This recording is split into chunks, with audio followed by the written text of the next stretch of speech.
Bueno, pues tras la pausa express, ¿vale? Del café, vamos a continuar. Simplemente una cosilla de orden, aunque os la recordará después el moderador de la segunda mesa. Nos acaban de pedir en la cafetería que, si podemos, estemos a las 2:15, ¿vale? Es decir, que tenemos que intentar ser expeditivos en las preguntas y no alargarnos mucho. Porque somos muchos para comer y de 2:15 a 4, pues para ellos poderlo gestionar lo necesitan.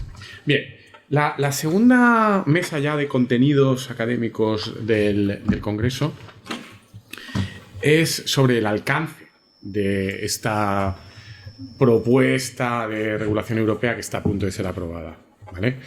Teníamos previsto, como habréis visto en el programa, cuatro intervenciones, dos de las cuales iban a ser en vídeo, pero una de ellas, la de José Antonio Castillo Parrilla, de Granada, el vídeo de momento no lo tenemos en condiciones porque se oye un poco mal, lo intentaremos poner esta tarde, entonces no lo vamos a poner ahora, ¿vale?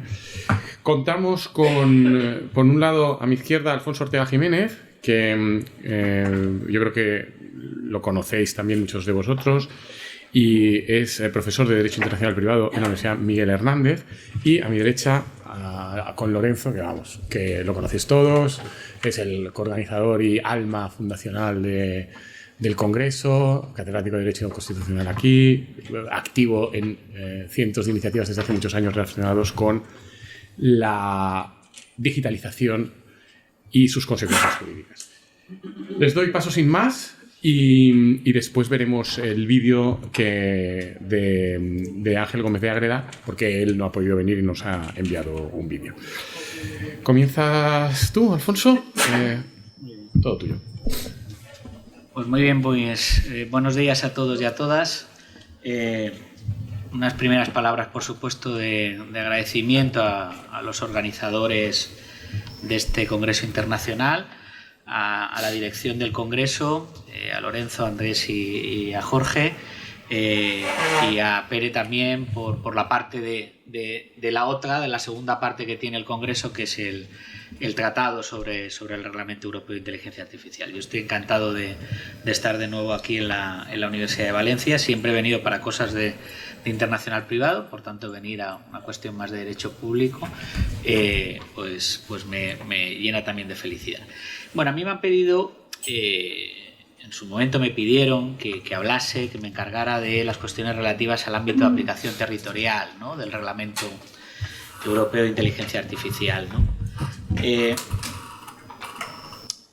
Tres ideas de base sobre las que quiero de alguna manera construir el discurso, construir mi intervención, ¿no? La primera es que yo creo que somos todos... ¿Está así? Sí, somos todos conscientes de que... Un poquito. Sí, me lo voy a acercar, gracias.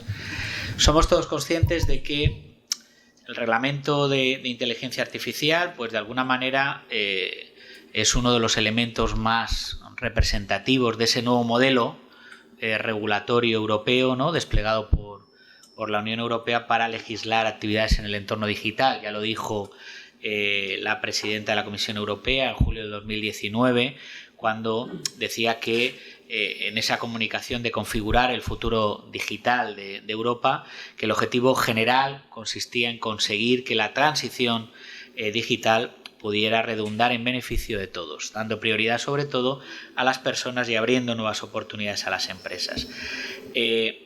Sigue la estela del Reglamento General de Protección de Datos del 2016, ¿no? Y una segunda idea, y es que al igual que se ha defendido con lo que ocurrió con el Reglamento General de Protección de Datos, este futuro reglamento europeo en materia de inteligencia artificial va a producir lo que se conoce como un efecto Bruselas, es decir, va a conllevar una armonización de derecho y de hecho de los estándares jurídicos aplicables en materia de inteligencia artificial en terceros estados. Luego profundizaré sobre esa idea del efecto Bruselas, ¿no? Una de las disposiciones más importantes al respecto es el artículo 2.1 del propio texto, ¿no? En el 2.1 se determina su ámbito de aplicación territorial y trata de cumplir una función ese artículo según la perspectiva desde la que se analice. ¿Por qué? porque el artículo 2.1 podemos, de alguna manera, es una norma de derecho internacional privado clásica, es una norma de conflicto, ¿no? Que te indica en qué situaciones concretas está conectado el reglamento con la Unión Europea y por tanto es aplicable el propio reglamento, pero si ahondamos en el texto, en el 2.1, en sus 3 apartados, letras A, B y C, y hacemos un análisis poco más sosegado, podemos identificar hasta 3 funciones que la disposición pretende desplegar. Por un lado, se analiza desde el punto de vista de los operadores económicos, se analiza también el reglamento desde las autoridades competentes y se analiza también desde los tribunales de justicia, ¿no? Me voy a detener en esa idea, ¿no? El artículo 2.1 visto por los operadores económicos, ¿no? Cuando hablamos de operadores económicos nos referimos a proveedores, a usuarios, a representantes autorizados, importadores, distribuidores de sistemas de inteligencia artificial, el reglamento denomina de una forma global operadores, ¿no? Claro, la pregunta es, ¿se aplica el reglamento a todos esos operadores? Bueno, yo creo que podemos diferenciar. Por un lado, esa futura normativa está clara que no se aplica a los clientes de servicios de inteligencia artificial, pero por otro lado sí que está claro que se va a aplicar a proveedores y usuarios que lleven a cabo actividades que presenten una vinculación estrecha con la Unión Europea. Y subrayo lo de vinculación estrecha con la Unión Europea. Desde el punto de vista de las autoridades nacionales competentes, el reglamento no establece un derecho para las personas físicas o jurídicas de presentar una reclamación ante las autoridades nacionales de supervisión por el incumplimiento de alguna de las disposiciones del reglamento por parte de sus operadores, ¿no? Piensen que en el Reglamento General de Protección de Datos sí que se establece ese derecho como tal.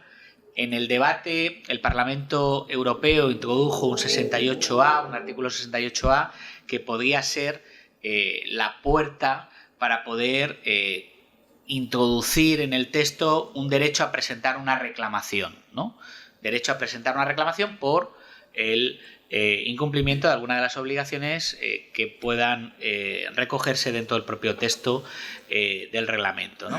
Y desde el punto de vista de los tribunales de justicia, en ocasiones puede ocurrir, ¿no?, que la aplicación de este futuro reglamento se plantee en el marco de una acción civil. Ya sé que hablamos aquí y estamos en el campo del derecho público, pero me voy al derecho privado, que es a lo que yo me dedico fundamentalmente, ¿no? Y en el marco del derecho privado se puede plantear una acción civil presentada ante un órgano judicial.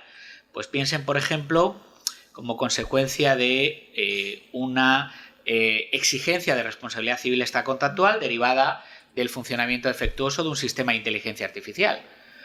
O incluso piensen que también se puede dar o se puede exigir responsabilidad contractual ante el incumplimiento de un contrato celebrado entre un operador en términos del reglamento y un usuario, un cliente, ¿no? O incluso se puede dar una disputa entre cualquiera de estos y un particular que es parte de ese contrato de prestación de servicios. Evidentemente, si existe un elemento de internacionalidad en el caso, tendremos que acudir a las normas de determinación de la competencia judicial internacional que ya conocemos en el ámbito de la Unión Europea, al reglamento Bruselas I bis, y en el ámbito de la determinación de la ley aplicable a Roma I, si hablamos de obligaciones contractuales, o a Roma II, si estamos en el ámbito de la responsabilidad civil extracontractual. Por tanto, Bruselas I bis, Roma I, Roma II van a convivir con ese futuro reglamento de inteligencia artificial, igual que lo hicieron, igual que lo hacen con el Reglamento General de Protección de Datos, ¿no? Bien, cuando hablamos de la aplicación extraterritorial del propio reglamento, me gustaría, por un lado, poner encima de la mesa un par de argumentos a favor de ese carácter extraterritorial que pueda tener el reglamento, y a partir de ahí poder analizar los 3 supuestos que el artículo 2.1 pone encima de la mesa y hacer alguna crítica si se me permite, ¿no? Argumentos a favor, sin ninguna duda, un carácter extraterritorial de una norma como es la de un reglamento europeo, lo que va a garantizar es la protección de los derechos fundamentales de los ciudadanos europeos en el mercado de la Unión Europea, ¿no? Pero a su vez también va a garantizar que los operadores, que los usuarios de sistemas de inteligencia artificial pues puedan competir en igualdad en el mercado único digital. Hay 3 supuestos de aplicación extraterritorial. El primero de ellos es el que viene contemplado en el artículo 2.1 letra A, que es el referido, que podríamos llamar proveedores, ¿no? Proveedores de la Unión Europea. Se dice que este artículo 2.1a dice algo así como que el reglamento resulta aplicable a los proveedores que introduzcan en el mercado o pongan en servicio sistemas de inteligencia artificial en la Unión, con independencia de si dichos proveedores están establecidos en la Unión o en un tercer país. Este criterio lo que garantiza es que el reglamento va a resultar aplicable en situaciones que presenten esa estrecha vinculación con la Unión Europea. Por eso el 2.1 es una norma de conflicto y lo que busca es la vinculación concreta para poder ser de aplicación, ¿no? Criticable es la letra B del 2.1 cuando dice que el reglamento es aplicable a los usuarios de sistemas de inteligencia artificial que se encuentren en la Unión Europea. Y subrayo lo de que se encuentren. Claro, este segundo criterio es criticable en primer lugar porque lo que hace es otorgar al reglamento un ámbito de aplicación, a mi modo de ver, extremadamente amplio, ¿no? Claro, estamos hablando de que su aplicación va a ser a usuarios que estén establecidos, caso de una persona jurídica, o que residan habitualmente, caso de una persona física, en territorio europeo, pero esa proximidad a la Unión Europea viene determinada por la idea de que se encuentren en la Unión. Claro, no es una proximidad de alguna manera cerrada en una idea clásica, ¿no? En derecho internacional privado jugamos siempre con criterios fácticos mucho más claros, residencia habitual, domicilio, ¿no? En el caso de materias personales, la nacionalidad del sujeto, ¿no? Aquí estamos hablando de que se encuentren. No puede encontrarse, a lo mejor de forma espontánea, ¿no? Piensen, por ejemplo, en un profesional con residencia habitual en un tercer estado que ocasionalmente se encuentra en Europa de vacaciones o por viaje de trabajo, ¿no? En el caso de Juan, por ejemplo, ¿no? Y utiliza un sistema de inteligencia artificial en el marco de una actividad que va a desplegar efectos exclusivamente en terceros estados. Pues también quedaría dentro del ámbito de aplicación territorial del propio reglamento, ¿no? Además, lo que construye, lo que transmite este 2.1b es una diferencia de trato, genera una diferencia de trato entre esos proveedores que están establecidos en la Unión Europea, que comercializan sus sistemas exclusivamente en terceros estados, con aquellos usuarios establecidos en la Unión que prestan sus servicios en terceros estados. Es una diferencia de trato, desde mi punto de vista, injustificada. ¿Cuál sería la solución? 2.1b. Yo creo que habría que apostar por un criterio fáctico mucho más claro. El que se encuentren, yo lo sustituiría por que tengan residencia habitual o que tengan establecimiento en territorio europeo, ¿no? Y el último de los supuestos es el previsto en la letra C del 2.1, cuando dice el reglamento que resulta aplicable a los proveedores y usuarios de sistemas de inteligencia artificial que se encuentren en un tercer país cuando la información de salida generada por el sistema se utilice en la Unión. Desde mi punto de vista se trata también de un criterio que puede conllevar pues, una aplicación extraterritorial, yo creo que injustificada, porque resulta aplicable a situaciones difícilmente previsibles por parte de operadores de sistemas de inteligencia artificial que están establecidos en esos terceros estados. Todo esto queda bajo el paraguas de eso que se ha denominado el efecto Bruselas, ¿no? El efecto Bruselas del reglamento. Claro, cuando hablamos del efecto Bruselas, estamos hablando de esa expansión, ¿no?, de los estándares regulatorios de la Unión Europea a nivel global. Es cierto que la legislación de la Unión Europea en determinadas materias, protección de datos, medio ambiente, protección de la salud, ha sido incluso modelo para más de 100 jurisdicciones en el mundo, ¿no? La mesa anterior se hablaban de varios países que han utilizado de una forma no errónea, como el mal estudiante, ¿no? Ha copiado y pegado, pero mal, ¿no? El caso de Brasil se comentaba en la mesa anterior, lo han utilizado como un ejemplo, ¿no? Bien, ¿se dan las condiciones para que se dé el efecto Bruselas? Sin ninguna duda, se dan, porque cuando nos planteamos si una norma puede provocar ese efecto, lo primero que decimos, bueno, ¿el mercado que impone los estándares regulatorios tiene un gran tamaño? Sí, está claro, la Unión Europea lo tiene. ¿Existen instituciones con competencia regulatoria al mercado y autoridades supervisoras y sancionadoras? También. ¿La expansión de los estándares regulatorios se realiza de una forma preventiva y de una forma estricta? También, porque buscamos evitar el riesgo que una actividad pueda entrañar antes de que se pueda producir el daño. ¿El objeto regulado no se puede desplazar a una jurisdicción diferente? También.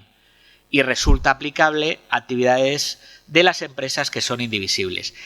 Que las condiciones para que se dé el efecto Bruselas estén presentes y que pueda ser ventajoso porque, bueno, el hecho de que el reglamento sea un modelo de ejemplo, por un lado, lo que nos permite o lo que permitiría es que la Unión Europea se convierta de nuevo en un gran actor en el escenario internacional, capaz de imponer los valores democráticos europeos como estándares regulatorios a nivel global.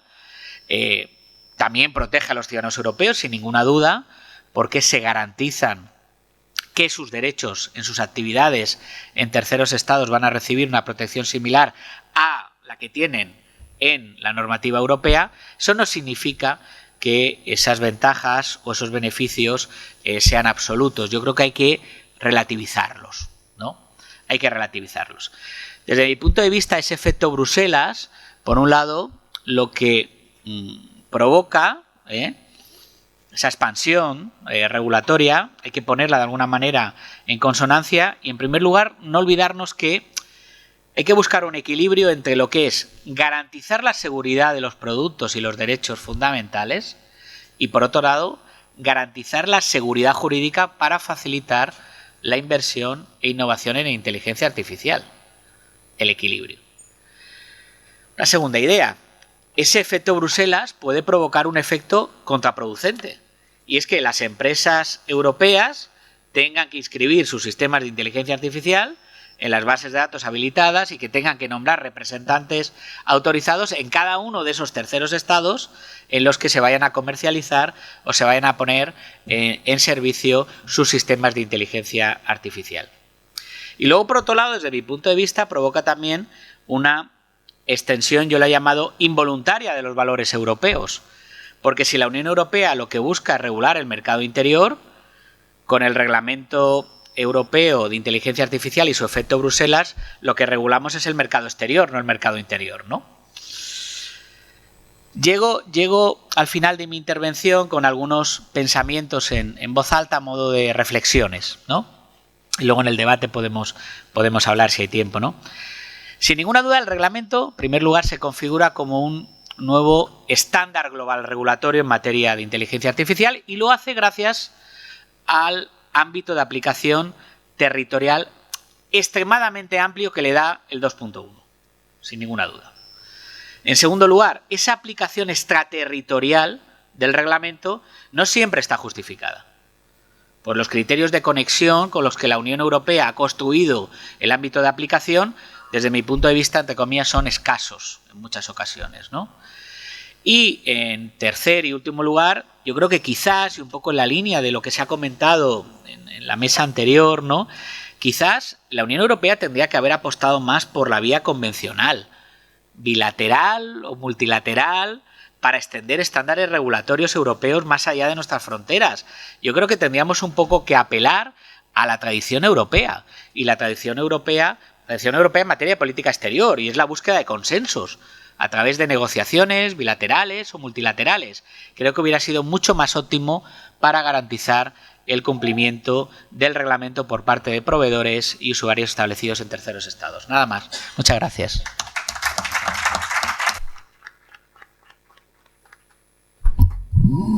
Muchísimas gracias. Si os parece, haremos una ronda de preguntas al final de todas las intervenciones, así que doy paso, sin más, a Lorenzo Cotino, que nos hablará de inteligencia artificial y de alto riesgo en la regulación propuesta. Muchas gracias, Andrés. Y bueno, el tema que abordo, ¿se oye? Así es, ¿no? Bueno, si se oye mal me lo decís, que ya no llega más esto, ni yo.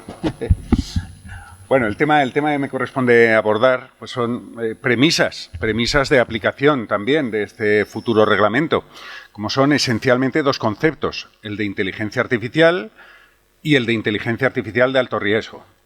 Y bien, el punto de partida también que quiero señalar es pues que es obvia la importancia que puede tener la materia, porque si no hablamos de inteligencia artificial, pues no se aplicará el reglamento, y lo mismo sucede en el 90% del reglamento, que va dirigido esencialmente al alto riesgo. Entonces, han destacado estudios del JRC para la Comisión Europea, agrupaban hasta 55 definiciones de inteligencia artificial. Tenemos tensiones diversas, sabemos que si le ponemos smart a algo se vende mucho mejor, se invierte mucho más, pero en cambio esa voluntad de ser inteligencia artificial no se va a tener, ni mucho menos, obviamente, para que se le aplique toda esta carga, esta batería de normas que habrá que cumplir, con lo cual son tensiones diferentes. Abro un pequeño paréntesis, porque no me correspondería, pero sí que una llamada de atención sobre un tema del ámbito de aplicación. No aparecía en la primera versión de la Comisión, pero aparece la exclusión de aplicación para el ámbito de investigación. Y este va a ser un tema que habrá que ver cómo queda al final. El Parlamento Europeo, en su versión, ha dicho que hay una exclusión, pero al menos dice, ojo, estableceremos criterios para saber qué es y que no se abuse de qué es investigación para eludir el cumplimiento del futuro reglamento. Y también, por ejemplo, las pruebas en entornos reales no aplicará esta extensión de la investigación. Cierro ese paréntesis y me centro en lo que es inteligencia artificial. Aquí tenemos un concepto que sería el del Consejo y muy parecido al del Parlamento en las últimas versiones del reglamento.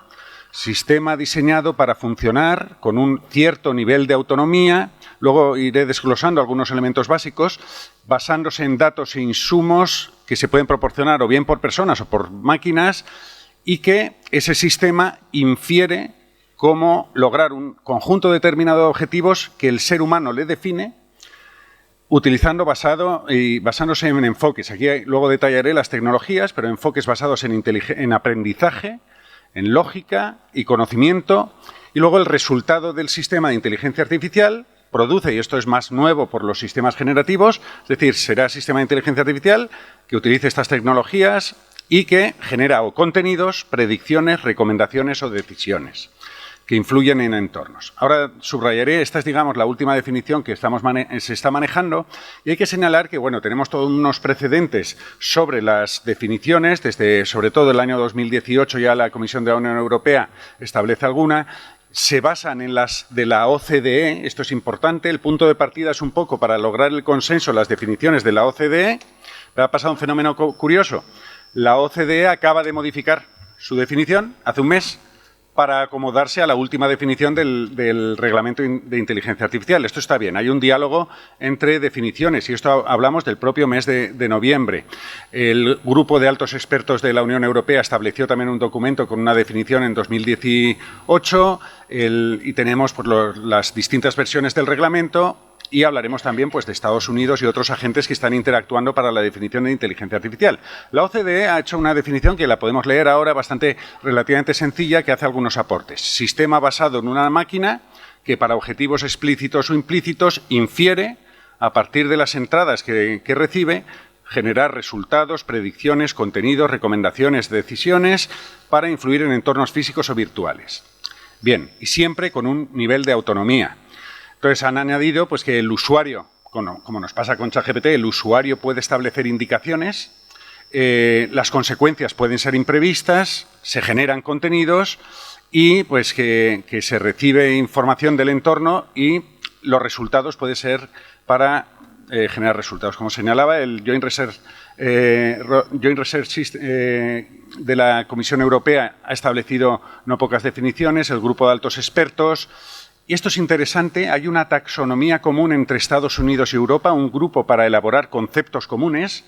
En el último documento, en su última versión, hay más de 20 conceptos consensuados, pero el de inteligencia artificial aún no. Pero la voluntad es que haya unos conceptos compartidos de Estados Unidos y la Unión Europea.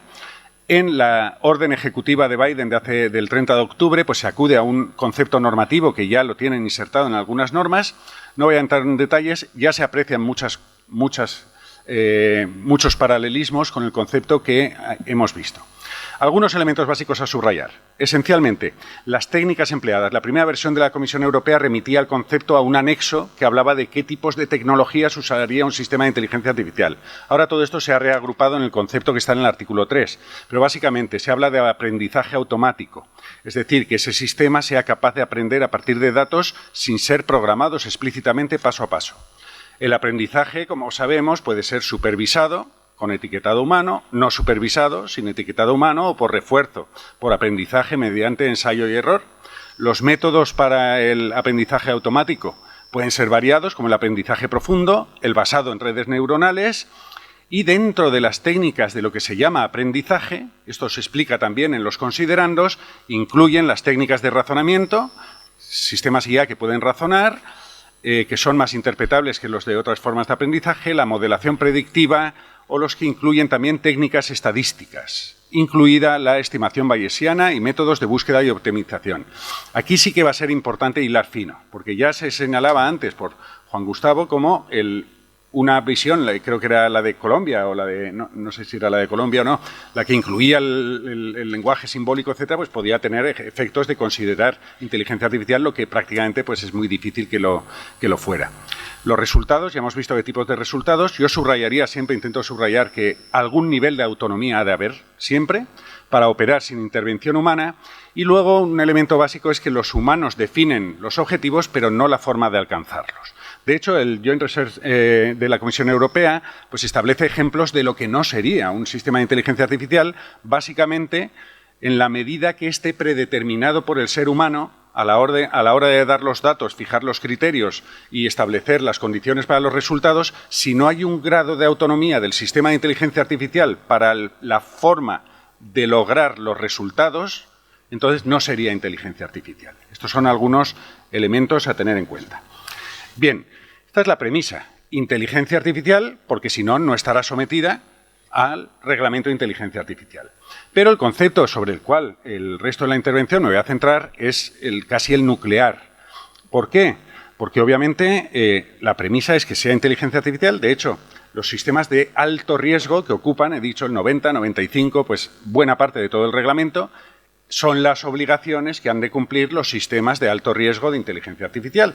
Con lo cual, tienen que ser de inteligencia artificial y, como ahora veremos, esencialmente han de servir a unos propósitos, a unas finalidades. Entonces, si es inteligencia artificial para esas finalidades y algún requisito importante más, serán de alto riesgo y aplicará realmente ya en bloque el reglamento. La premisa general de qué es alto riesgo. Pues alto riesgo, pues básicamente que pueda tener consecuencias perjudiciales para la salud, seguridad, derechos fundamentales, valores democráticos, Estado de Derecho. Algunos documentos diferentes de la Unión Europea se lo sacan un poco de la manga, no hay mucho apoyo, pero dicen que solo un 10% de los sistemas de inteligencia artificial, que muchos no son de inteligencia artificial, pero de los que sean inteligencia artificial, un 90% no serían de alto riesgo. Para el sector público dicen que solo una tercera parte de los sistemas de inteligencia artificial que lo sean serían de alto riesgo. Insisto, se afirma, aunque no hay demasiado estudio y justificación, pero sí que nos permite hacernos una idea de que el alcance del reglamento tendrá sus límites para la inteligencia artificial, porque acertadamente, a mi juicio, el enfoque de la Comisión Europea y de la Unión Europea es solo regular aquello que sea realmente peligroso e impactante y que genere peligros y riesgos para las personas y otros valores de la Unión. Bien, tenemos dos vías fundamentales. La primera vía, anexo 2, inteligencia artificial incorporada, y ahora entro en detalle, pues en toda una serie de productos que la Unión Europea ya considera que tiene algún tipo de peligro. Los tienen ustedes en pantalla. Y entonces, si se incorpora este tipo de productos, inteligencia artificial, productos que ya tienen algún peligro, en principio serán de alto riesgo. Pero ojo, y este es un tema que no es especialmente sencillo, solo en el caso de que estos productos que requieren una evaluación de conformidad para poder circular en el mercado de la Unión Europea, una evaluación de conformidad, no sea una autoevaluación de conformidad, sino que sea establecida por un tercero, como puede ser un organismo notificado. Y entonces esto solo se da en pocos casos. Es decir, no solo hace falta que sea un sistema de esto, un producto de estos peligrosos en el que se incorpore inteligencia artificial, sino que además solo en aquellos casos en los que ha de ser un tercero el que evalúe que se cumplen las normas técnicas que se requieren en la Unión Europea. Y esto es un filtro importante. No puedo entrar en mucho más detalle, pero es importante y habrá que ver cómo queda. Y además, inteligencia artificial que se integre en esos productos. Y la integración tampoco es un tema bastante fácil. Puede ser como software, un software independiente, que se integre en un producto físico, como podría ser un robot, o en otros muchos, en un vehículo, en un sistema de transporte, que no forme parte del producto, es otra posibilidad, que sea un componente de un sistema mayor, y luego es especialmente conflictivo que la inteligencia artificial sea un componente de seguridad. Este concepto ya se utiliza en otros reglamentos, y que sepan, el reglamento de máquinas, que no es un tema que está especialmente claro. Es decir, la inteligencia artificial se incorporará al producto, su funcionamiento o como componente de seguridad. E insisto que habrá que ver finalmente cómo queda. Tenemos anexo 3, la otra parte importante, que es la que normalmente pues, más nos ha impactado a los que conocíamos algunos sectores de la inteligencia artificial, porque el tema de evaluación de conformidad, no todo el mundo pues, ciertamente es experto en los sistemas de evaluación de conformidad de productos de la Unión Europea. Anexo 3, sistemas de alto riesgo, anexo 3. El punto de partida son los fines. Sistemas de identificación biométrica que no estén prohibidos, eso se está negociando ahora y no sabemos cuáles van a estar prohibidos, cuáles no. Componentes de seguridad en infraestructuras críticas, centrales nucleares, centrales de producción de energía, plataformas de Internet, de telecomunicaciones, etc. En educación, acceso o admisión, asignación a centros educativos, evaluación de aprendizaje, orientación del aprendizaje. Pero esto tiene trampa, ahora lo vamos a ver. También se ha añadido por el Parlamento el fraude, sistemas de inteligencia artificial para detectar el fraude, copias, etc. En el empleo, similar, acceso, contratación, asignación de tareas, evaluación. Lo peor redactado, y hemos visto uno de los motivos de por qué, lo peor redactado, el acceso y disfrute de servicios. Y aquí es donde meten en este paquete en buena medida también al sector público. Y hemos visto en buena parte quizá el porqué, porque se dude la competencia de la Unión en esta materia. Está especialmente redactado, mal redactado, porque sistemas de inteligencia artificial sean de alto riesgo si sirven para dar prestaciones, ayudas, revocarlas, prioridades en el servicios de emergencia. El Parlamento propone añadir los sistemas para fraudes financieros. Esto puede ser muy importante, habrá que ver cómo queda, porque hoy por hoy ya se ha adelantado, el sector público está utilizando y mucho, pero es difícil que eso pueda entrar dentro de la competencia de la Unión Europea. Y luego los que se llaman genéricamente de aplicación de la ley, que eso en lenguaje en castellano pues no es un concepto muy claro, el enforcement. Pero bueno, aquí están los más conflictivos y de hecho de este listado ahora se está negociando porque muchos van a pasar a estar prohibidos. O entre comillas prohibidos, esto mañana se hablará, porque se excepcionará por ley esa prohibición, pero ahora no me corresponde entrar en ello. Muchos de ellos pueden pasar a estar prohibidos o a tener muchos más requerimientos para que se aplique, para que sean permitidos. Bueno, y entonces aquí, entre otros muchos, se habla de los sistemas para ser utilizados por una autoridad judicial y el Parlamento añade o un órgano administrativo. Esto es importante porque es que la Administración estaba voluntariamente olvidada. Y es los que están utilizando muchísimos sistemas de inteligencia artificial, que o son de alto riesgo o deberían serlo, a mi juicio. También en el ámbito más policial, penal, judicial, riesgo de cometer una infracción o reincidir, de ser víctima, polígrafos, si en un país están permitidos, estado emocional, que también se pide que la prohibición, sistemas para la fiabilidad de las pruebas, enjuiciar infracciones penales, migración, asilo, control fronterizo, toda una serie de funciones. Y se ha incluido, por ejemplo, en la última versión del Parlamento, los sistemas de inteligencia artificial que puedan influir en procesos democráticos, en elecciones, referéndums, comportamiento electoral y también los de las grandes plataformas, muy grandes plataformas de la Digital Services Act, del reglamento de plataformas. Y entonces esos algoritmos se quiere que pasen a ser también de alto riesgo. Bien, voy concluyendo. Fíjense ustedes porque la clave es qué finalidades serían, pero me interesa muchísimo subrayar. Primero, señalar que se prevé la actualización continua del listado de alto riesgo, que haya una evaluación por la Comisión Europea, teniendo en cuenta pues, factores de riesgo, pero sobre todo que en las versiones del Consejo se ha introducido un elemento sustantivo. Es que el sistema de inteligencia artificial no sea meramente accesorio, un criterio jurídico, es decir, se utiliza inteligencia artificial, pero habrá que interpretar que no sea meramente accesorio su uso y que el uso de ese sistema de inteligencia artificial, sus resultados, puedan influir sustancialmente. Y esto se subraya, por ejemplo, en educación, en trabajo y lo podemos pensar en administración. Y esto es clave. Ya no estamos hablando del artículo 22 del Reglamento de Protección de Datos, que habla de decisiones solo automatizadas sin intervención humana, pero ya se está introduciendo el factor de que haya ese resultado del sistema de inteligencia artificial, sí que podamos afirmar que tenga base la decisión humana que luego a lo mejor se adopte. Y esto va a necesitar articularse jurídicamente mejor porque hay un espacio a la interpretación entre lo que no sea meramente accesorio y que la decisión sea sustantiva, pues va a ser muy importante. Bien, habrá que ver cómo queda finalmente y concluyo. El Parlamento introduce unos filtros nuevos. Es decir, no solo esas finalidades, no solo que tenga un significado sustancial y no meramente accesorio, sino que añaden que presente un riesgo significativo.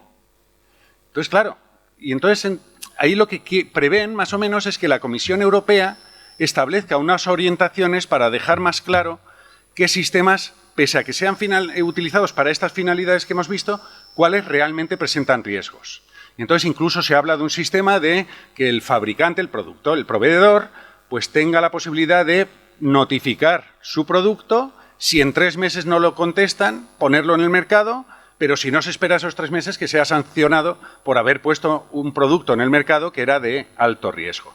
Bien, y concluyo ya ciertamente que se generan muchas preguntas que no dan tiempo ahora a detallar, pero básicamente el proveedor, el fabricante de inteligencia artificial, va a tener que conocer muy bien su sector. Si desarrolla productos de esos del anexo 2, tendrá que saber qué normativa le afecta. Si normalmente esa normativa le exige una autoevaluación o no. Si es una evaluación por un tercero, tendrá que ser considerado de alto riesgo.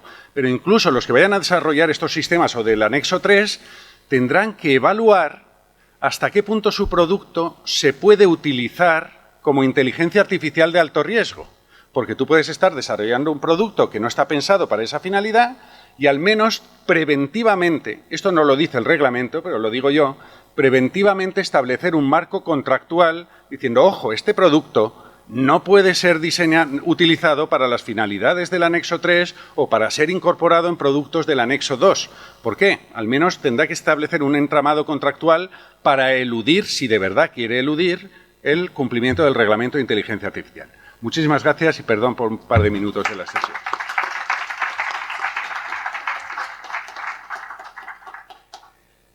Pues muchísimas gracias. Sí, ahora tenemos que poner el vídeo, ¿no? Sí.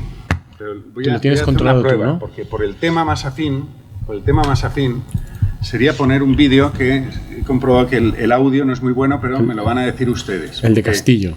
De Castillo, porque por la afinidad del tema quizás sería el que correspondería. Pero si no, ponemos el otro, y si no, el otro será esta tarde si arreglamos los problemas que se dan. Estimados asistentes y participantes en el Congreso Internacional... ¿Podemos subir el volumen? No, espera, está subido al tope ya. Pero la idea es esta. Investigador Ramón y Cajal en el Departamento de Derecho Civil. Voy a comenzar dando las gracias a la organización del Congreso y a la cuestión y particularmente al profesor Coutinho por darme la oportunidad de participar en este evento, ¿Se oye o no? a pesar de hacerlo de manera remota. En los momentos en los que se está celebrando este congreso, estoy participando en... 32, espera un segundo, 33, 34, ¿no? Vale, sí, vale. ¿Voy? ¿Le doy? Sí. Dentro de la Academia Judicial de Filipinas con el Tribunal Supremo Filipino 37. En el marco de un proyecto europeo para la modernización del derecho 40. Filipino que acaba justamente con este evento. Lamento no poder estar físicamente con ustedes. Espero que las reflexiones que aquí voy a compartir susciten algo de debate y poder enterarme de ese debate de alguna manera posteriormente. Bien, el tema que se me ha encomendado lleva por título la inteligencia artificial de propósito general, modelos fundacionales y ChatGPT. Ha adquirido una grandísima importancia a lo largo del último año a raíz de la popularización, o como ha dicho la secretaria de Estado, del momento eureka de ChatGPT durante el último año, como digo. La propuesta de 2021 no menciona los modelos fundacionales y no ha sido hasta 2023 cuando las enmiendas del Parlamento Europeo las han integrado en el marco del reglamento de inteligencia artificial. Este reglamento está ahora mismo en fase de diálogo tripartitos, por lo tanto, la mención a las enmiendas que hagamos es una mención a un texto que aún no está aprobado y que está en fase de discusión. También se menciona en el reglamento 817-2023 del Gobierno de España de 8 de noviembre que está orientado a desarrollar un entorno para el cumplimiento normativo de la propuesta de reglamento de inteligencia artificial. La semana pasada tuvimos noticia de que precisamente la regulación de los modelos fundacionales en el reglamento de inteligencia artificial es uno de los temas clave en la negociación y está siendo objeto de debate. Hay dos posturas fundamentalmente, una que se inclina porque se establezcan códigos de conducta autorregulatorios pero sin un régimen de sanciones, que está defendida por Francia, Italia y Alemania, y otra que defiende la inclusión de ciertas obligaciones, no solamente de transparencia, para los modelos fundacionales. Esta postura está defendida fundamentalmente por España.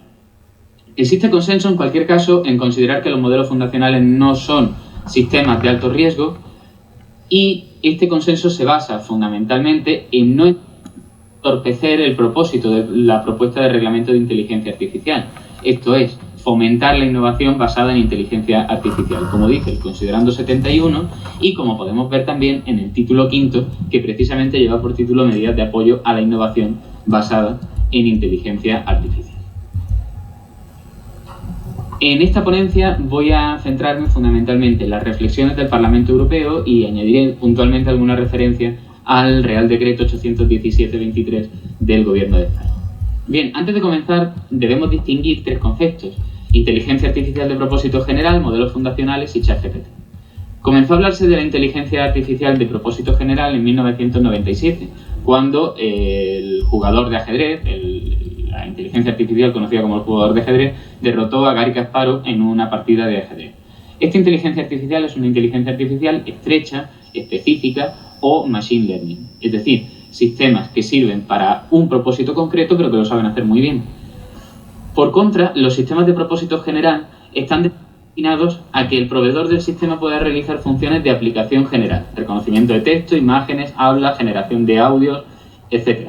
No habría sido posible dar este salto de una inteligencia artificial estrecha a una amplia o de propósito general sin el abaratamiento de costes de almacenamiento y procesado de datos y sin las capacidades de analítica de datos en masa que puede desarrollar las técnicas de Deep Learning o de Big Data. Los modelos fundacionales, por su parte, son modelos de inteligencia artificial que están entrenados con una gran cantidad de datos, Big Data, diseñados para producir información de salida de carácter general y adaptarse a una amplia variedad de tareas diferentes. Esto está definido, palabras más o menos, en el artículo 3.1.4 de las propuestas del Parlamento Europeo y en el artículo 3.6 del reglamento 817-23. En cualquier caso, se trata de un avance muy significativo en el desarrollo de modelos de inteligencia artificial, tal como se refleja, por ejemplo, en el Considerando 60 de las propuestas del Parlamento Europeo, lo que hace que tengan una importancia cada vez mayor. Ahora bien, no se deben relacionar los modelos fundacionales exclusivamente con la inteligencia artificial de propósito general. Un modelo fundacional puede servir también para sistemas de inteligencia artificial con finalidades específicas. Pero, a efectos de la regulación que establece el Reglamento de Inteligencia Artificial, podemos ver que en la enmienda 101 del Parlamento Europeo se excluye expresamente aquellos modelos fundacionales que estén orientados para sistemas de inteligencia artificial específica. La razón que justifica esta exclusión es que la mayor interpretabilidad de estos modelos hace que su comportamiento sea menos imprevisible. Bien, ya por último, ChatGPT hizo fortuna a lo largo del último año en todo tipo de foros. Estoy seguro de que todos los que estamos aquí presentes hemos participado en un monopolio de conversación relativa a ChatGPT fuera y dentro de nuestro entorno de trabajo. Si ChatGPT es capaz de producir cierto tipo de texto, esto genera una serie de desafíos jurídicos y sociales. Por lo que se refiere a los desafíos jurídicos relativos a derechos de autor, lo veremos brevemente al final, y por lo que se refiere a los derechos sociales, las consecuencias que vaya a tener el hecho de que una máquina sea capaz de hacer por nosotros elaboración de textos creativos. Bien, ¿qué aspectos merece la pena destacar por lo que se refiere a la regulación de los modelos fundacionales en el Reglamento de Inteligencia Artificial? En primer lugar, la enmienda 213 del Parlamento Europeo propone una introducción de un nuevo artículo 4 bis relativo a los principios generales aplicables a todos los sistemas de inteligencia artificial. Modestamente, al margen de su aplicación concreta a los modelos fundacionales, creo que es un acierto la inclusión de un precepto de este tipo que actuaría, salvando las distancias, como un homólogo al artículo 5 del Reglamento General de Protección de Datos, pero aplicado a sistemas de inteligencia artificial. ¿Cuáles son estos principios? Son 6. Intervención y vigilancia humana, solidez y seguridad ética, privacidad y gobernanza de datos, transparencia y, habría que añadir, explicabilidad. Tanto el profesor Lorenzo Cotino como el profesor Jorge Castellano, presentes en el Congreso, pueden hablar mucho mejor que yo de todos estos temas.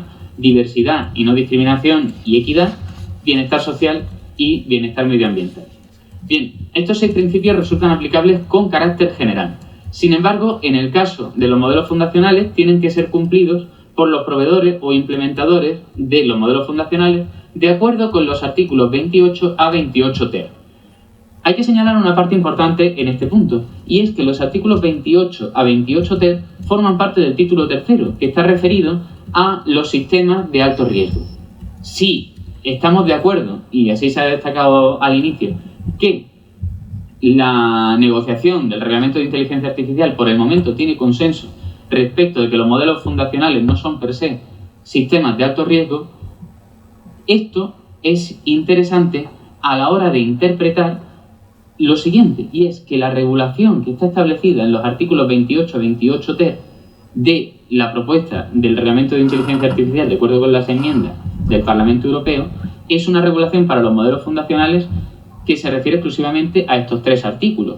Pero el hecho de que los modelos fundacionales estén recogidos en estos 3 artículos no implica que el resto del título tercero les sea aplicable. Bien, el Reglamento de Inteligencia Artificial, en el artículo 28 que se propone, lleva por título las obligaciones de distribuidores, importadores, usuarios y terceros. Este es el título originario de 2021. La propuesta del Parlamento Europeo propone sustituir este título por responsabilidades a lo largo de la cadena de valor de la inteligencia artificial, distribuidores, importadores, implementadores o terceros.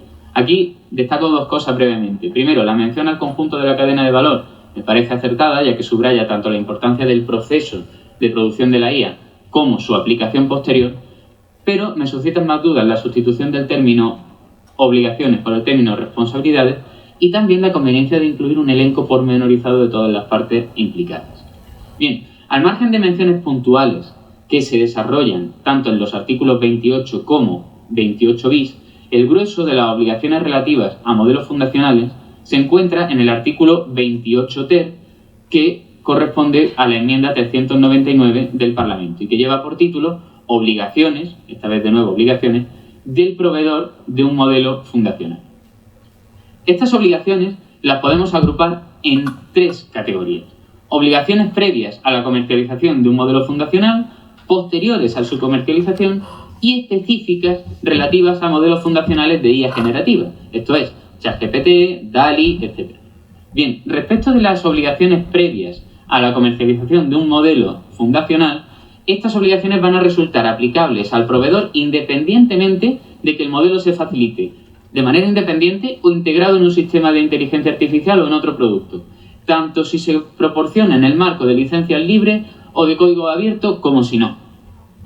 Bien, además de todo eso, en el artículo 28 ter, apartado segundo, el proveedor de modelo fundacional debe cumplir con una serie de requisitos previamente a la comercialización o puesta en funcionamiento del modelo fundacional. Estos requisitos son: debe demostrar la detección, reducción y mitigación de riesgos razonablemente previsibles para salud, seguridad, derechos fundamentales, medio ambiente, democracia o Estado de Derecho, mediante diseño, análisis y ensayo adecuado. Y además debe aportar documentación de los riesgos no restantes mitigables tras el desarrollo. También tiene que tratar de incorporar conjuntos de datos sujetos a medidas adecuadas de gobernanza. Debe diseñar y desarrollar un modelo que cumpla, primero, con el fin de alcanzar a lo largo de su ciclo de vida niveles adecuados de rendimiento, previsibilidad, interpretabilidad, corrección, seguridad y ciberseguridad, y debe hacer uso de las normas aplicables para reducir el uso de energía, recursos y residuos. El día 21 de noviembre pasado, Paloma Llaneza alertaba de que el uso de ChatGPT, sus instalaciones y sus servidores están secando ríos. Creo que esta mención del Parlamento Europeo está directamente conectada con esa alerta y ese impacto medioambiental que tiene la inteligencia artificial. Como siguiente requisito, debe elaborar una documentación técnica exhaustiva e instrucciones de uso inteligibles para los que después pongan en funcionamiento este sistema. Además, debe establecer un sistema de gestión de calidad para garantizar y documentar el cumplimiento de todo lo anterior. Salvando las distancias, si me permiten, esto sería un equivalente al principio de responsabilidad proactiva. Por último, debe registrar el modelo fundacional en la base de datos de la Unión Europea prevista para sistemas de alto riesgo independientes. Hago un pequeño paréntesis para destacar que, a pesar de que existe consenso respecto de que los modelos fundacionales no son de alto riesgo, las enmiendas presentadas por el Parlamento Europeo constantemente van haciendo referencias puntuales a ciertos aspectos de los sistemas de alto riesgo. Bien, segundo grupo son las obligaciones posteriores a la comercialización del modelo fundacional. Hay una sola obligación posterior a esta comercialización. Durante los 10 años posteriores a la introducción del sistema de inteligencia artificial en el mercado o su puesta en servicio, los proveedores de modelos fundacionales deben mantener la documentación técnica a disposición de las autoridades nacionales competentes, esto es, de la Agencia de Supervisión de la Inteligencia Artificial. Ya por último, se prevén en este artículo 28.3 obligaciones específicas para modelos de IA generativa. Estas obligaciones específicas son, primero, cumplir con las obligaciones de transparencia previstas en el artículo 52.1 del Reglamento de Inteligencia Artificial. ¿Qué quiere decir esto? Obligación de informar a las personas que interactúen con estos sistemas de que están interactuando con un sistema de inteligencia artificial. Segundo, tienen que diseñar y desarrollar un modelo de manera que se garanticen las salvaguardas adecuadas contra la generación de contenidos que infrinjan el derecho de la Unión Europea. Y ya por último, sin perjuicio de la normativa sobre derechos de autor, deben documentar y poner a disposición del público un resumen suficientemente detallado del uso de los datos que han utilizado para la formación del modelo fundacional protegidos por derechos de autor. Me apoyo en este último punto para cerrar con dos retos fundamentales que, a mi juicio, plantea la IA generativa. No los modelos fundacionales con carácter general, pero sí la IA generativa, relativo a los derechos de autor y también a su inclusión o no en los sistemas de alto riesgo. En lo que se refiere a los derechos de autor, personalmente no tengo claro que, al margen de los deberes de honestidad que puedan venir desarrollados en normas específicas, la utilización de ChatGPT por un particular para preparar cualquier tipo de escrito suponga una infracción clara de la normativa de propiedad intelectual. Para empezar, según el artículo 1 del texto refundido de la Ley de Propiedad Intelectual, la propiedad intelectual de una obra corresponde al autor por el solo hecho de su creación. Pero ¿cuándo puede entenderse que yo, como particular, como persona física, soy autor de una obra literaria que ha sido generada por inteligencia artificial? Se trata de un debate complejo. En mi opinión, se parece, salvando las distancias, al que en su momento surgió en torno a la fotografía y que actualmente nos permite distinguir entre fotografía artística y mera fotografía, que es aquella que consiste en apretar un botón. Por el momento no hay criterio de qué significa apretar un botón en el contexto de ChatGPT. Tampoco puede hablarse estrictamente de plagio, ya que plagiar es copiar a otra persona. Y tampoco necesariamente va a ser un acto de competencia desleal, salvo que concurran los requisitos relativos a la competencia desleal. Bien, finalizo volviendo a la pregunta de si los modelos fundacionales deben considerarse de alto riesgo o no. Y acabo con una reflexión que quizá ustedes puedan completar mejor que yo. El reglamento de inteligencia artificial, cuando conceptualiza los sistemas de alto riesgo, no los hace depender de la tecnología o del método que los sustenta, sino del uso al que estos se destinan. Si esto es así, no tendría mucho sentido preguntarse si los modelos fundacionales per se son de alto riesgo o no, ya que dependerá de la finalidad para la que se utilicen. Y me permito recordar el considerando 40 de la propuesta de reglamento de inteligencia artificial, que dice que deben considerarse de alto riesgo ciertos sistemas destinados a la administración de justicia y a los procesos democráticos en la medida en que puedan tener efectos potencialmente importantes para la democracia, el Estado de Derecho o las libertades individuales. La pregunta con la que me gustaría acabar es la siguiente. Si se desarrolla una IA generativa capaz de producir o destinada a producir vídeos con el objetivo de alterar procesos democráticos, ¿debería considerarse de alto riesgo? ¿O, por el hecho de tratarse de una IA generativa y por lo tanto de un modelo fundacional, debería excluirse de esa consideración de alto riesgo? Me parece, entiendo, y podrán corregirlo en el coloquio, que sí se trata de una actividad de alto riesgo. Espero que en el debate puedan arrojar luz sobre todas estas cuestiones. Doy de nuevo las gracias por la oportunidad de participar con ustedes y bueno, pues nada, no con inteligencia artificial, sino con el apaño casero, ¿no? Que nos ha hecho Lorenzo, hemos podido escuchar esto. Al final, ¿no? Intellectus apretatus, que decían nuestras maestras, ¿no? Del colegio. Pues nada, muchísimas gracias. Vamos un poquito mal de hora, entonces tenemos tiempo para el coloquio. Simplemente yo lo que pediría es que estuviéramos hablando de preguntas o comentarios muy breves, muy sintéticos, yendo muy al grano. Por ejemplo, yo le pregunto a Lorenzo, si dicen ya que cuando lo use la Administración de Justicia o una autoridad administrativa, esto por sistema es de alto riesgo, ¿qué sentido tiene luego enumerar una serie de cuestiones concretas donde se usa por parte de una autoridad administrativa? Ya estarían incluidas. No entiendo muy bien esto. Pero preguntas de este estilo, para que nos ilustren un poco más los ponentes. ¿Hay alguna? Sí. Alza la voz, por favor. Sí, una pregunta para el profesor Ortega al principio, y si no, pues inmediatamente a la mesa. Sobre un ámbito no cubierto por el reglamento, porque no puede, es un ámbito reservado a los Estados miembros, la regulación de las competencias profesionales, pero es evidente que en cualquier entorno regulado, no tan regulado por ejemplo como la sanidad, a lo mejor menos regulado como el ámbito del derecho, pero es evidente que la práctica nos muestra que la regulación de actividades es una clave de éxito para todo lo que no prevé la ley, que sabemos que es imposible, siempre va a haber cosas imprevistas, y ahí el profesional es donde hace un poco de modulador, de colchón, a través de la actividad regulada.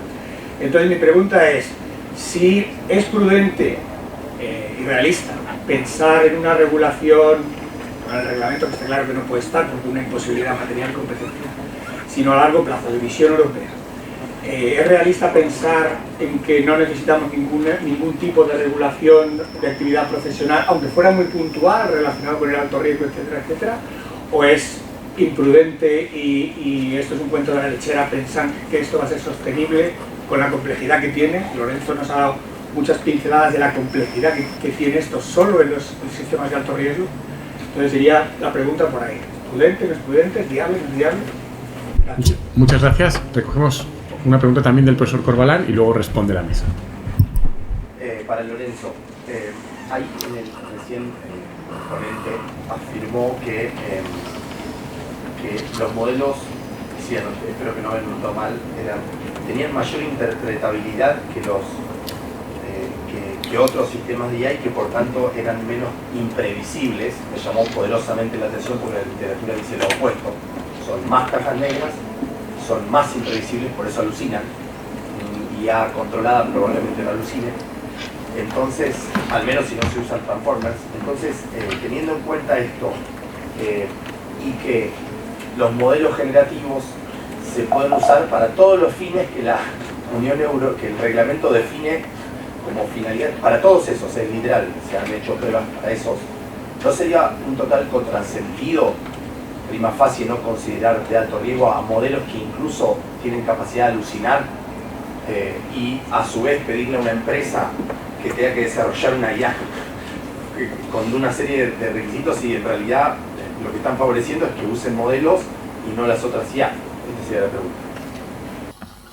Pues ¿empiezas tú, Lorenzo? Empiezo. ¿No?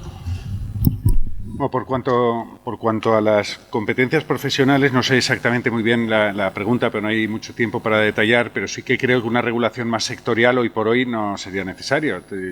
Ya es bastante hacer una regulación general con el modelo que yo creo que es acertado de sistemas de alto riesgo definidos sobre la base de lo que he señalado, pues que tengan realmente impacto y riesgo como un filtro, que no sean accesorios, y esto también un poco a lo que has introducido tú, creo que va a ser clave, es decir, en la Administración de Justicia, lo había dicho Juan Ignacio, y en el sector público, que sean realmente importantes para la decisión o el procedimiento o el servicio público que se esté prestando, como hace la ley valenciana, que tengan impacto en el procedimiento o en el servicio público. Creo que son elementos definitorios interesantes, más allá de que, y para excluir los usos puramente accesorios, puramente procedimentales, chatbots meramente informativos, que no hagan algo que tenga más impacto.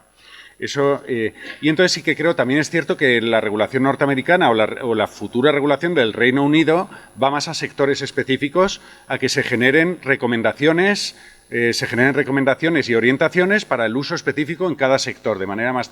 Aquí, digamos, hemos ido más transversal y se está buscando en otros ámbitos ir más a silos específicos. Yo creo que eso vendría luego, que se generen criterios interpretativos del Reglamento de Inteligencia Artificial para sectores específicos, como antes se mencionaba, agricultura, alimentación, producción industrial, etcétera. Pero yo creo que primero hay que poner los caballos primero delante y luego la carreta detrás. Luego, por cuanto a la pregunta que haces, si no me he explicado mal, además directamente lo menciona el considerando, dice que son más interpretables los sistemas que utilizan técnicas de razonamiento que los sistemas de aprendizaje. Eso es lo que textualmente viene a señalar. Si me he explicado mal, pues pido disculpas. Sí, no, el ponente.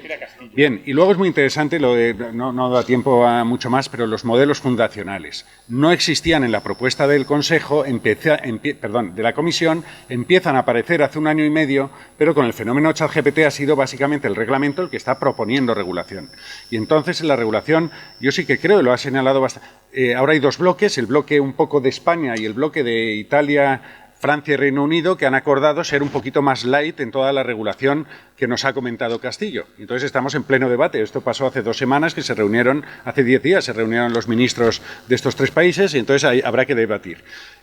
Y está claro, y ya se ha dicho en los documentos, que no va a ser de alto riesgo, pero que tienen obligaciones sobre todo de gobernanza de datos, las que nos ha señalado, gobernanza de datos, y claro, es que, por definición, un modelo fundacional se puede utilizar pues, como una pistola, si es que es una pistola, para muchas direcciones. Y entonces, claro, si un modelo fundacional lo utilizas para una finalidad de alto riesgo, entonces ya estaremos hablando de un sistema de alto riesgo, que tendrá que cumplir los requisitos de alto riesgo. Pero si un modelo fundacional per se, lo que tiene son estas obligaciones más genéricas que yo creo que son razonables, porque lo estamos viendo con ChatGPT. Necesitamos saber un poco la calidad del sistema, los sesgos, etcétera, pero no son de alto riesgo. Gracias. Pues, profesor Ortega, y contigo cerramos. 30 segundos, coincido con Lorenzo. Yo creo que si conseguimos sacar el artículo 2 del reglamento como está, ya nos daremos con un canto en los dientes porque ya nace mal. Entonces, quiero pensar que a través de códigos de conducta, guías prácticas, guías de buenas prácticas, normas sectoriales, se pueda regular perfectamente. El artículo 2, desde la perspectiva territorial, que es lo que hemos analizado, ya nace con bastantes deficiencias y eso va a provocar el trabajo del Tribunal de Justicia de la Unión Europea sin ninguna duda. Tendrá que matizar, como ha ocurrido cuando, y se decía en la mesa anterior, cuando no juristas se ponen a hacer normas. Y no juristas que no tienen conocimientos, en este caso, de las normas de conflicto de derecho internacional privado, no tiene más. Solo hay una norma de derecho internacional privado en el reglamento, que es el artículo 2, y está mal configurada. Alegría. Bueno, pues... Pero si no tendríamos trabajo. Bueno, el vídeo de Ángel Gómez de Ágreda lo veremos por la tarde. Por eso lo veremos esta tarde, porque nos falla un ponente y aprovecharemos para ponerlo ahí. Así no...